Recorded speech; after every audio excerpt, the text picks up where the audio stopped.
আজকে যেহেতু বরমশাই নিরামিষ খায়, সেই জন্য আমি রান্না করে ফেললাম আলু সেদ্ধ ভাত।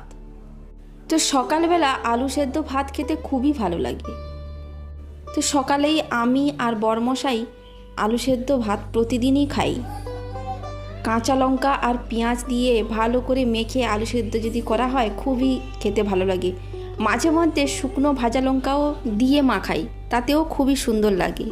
আর আমি একটা বেগুন পুড়ে নিয়েছি। বেগুন পোড়াটা খেতে আমার বরমশাই খুবই পছন্দ করে, তো সেই জন্য আমি বেগুনটা পুড়ে নিয়েছি। পেঁয়াজ আর কাঁচা লঙ্কা দিয়ে বেগুন পোড়াটাকে আমি মাখাবো আর আলু সেদ্ধও মাখাবো। যেদিনকে নিরামিষ থাকে সেদিনকে রান্না করার ভীষণই চাপের হয়ে যায়। কী রান্না করব তা ভেবেই পাই না। আর আমি আবার নিরামিষ খেতে পারি না, আর আমার মেয়েটাও হয়েছে তাই সেও নিরামিষ খেতে পারে না।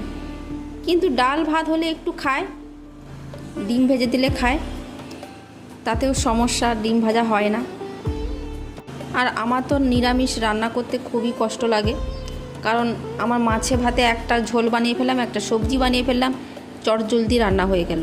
নিরামিষে যে কী রান্না করব নিজেই ভেবেই পাই না।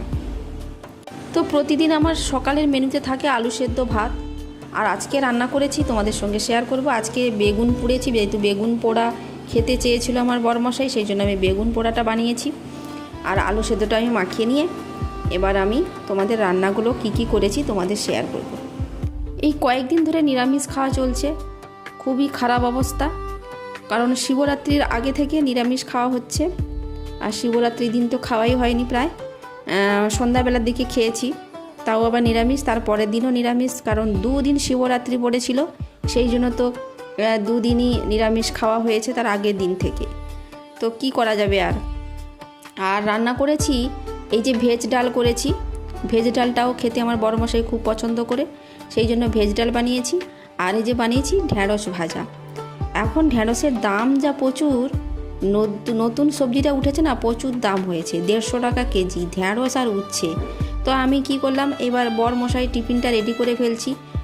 ডাল আর ঢ্যাঁড়স ভাত দিয়ে ওকে আমি টিফিনটা রেডি করে দিয়ে দেবো।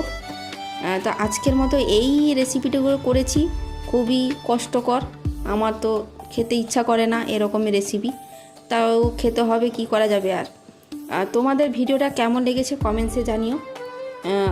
ভালো লাগলে একটা লাইক কমেন্টস করে পাশে থেকো। আজকের মতো টাটা, সবাই ভালো থেকো, সুস্থ থেকো, এটাই কামনা করি। আর আমি তো প্রতিদিন একটা করে আজকে লং ভিডিও প্রতিদিন পোস্ট করব। আগের মতো এত ফটো ভিডিও পোস্ট করব না, এই একটাই সারা